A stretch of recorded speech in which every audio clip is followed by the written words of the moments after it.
نام تحریک انصاف مگر خود کے ساتھ انصاف نہ ہونے پر عوام سڑکوں پر اور لوگوں کو ناانصافی کا نشانہ بنا دیا۔ لبرٹی چوک پر تحریک انصاف کے کل کے احتجاج میں ایک شہری کی گاڑی کو شدید نقصان پہنچایا۔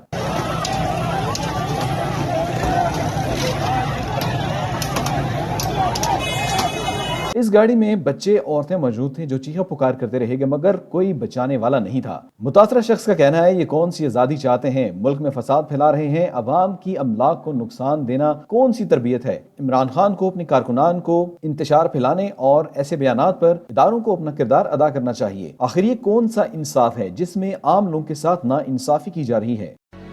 ہم سب ایک ملک کے شہری ہیں اور ہم سب کا نمائندہ نیوز چینل سٹیزن نیوز، ہر شہری باخبر۔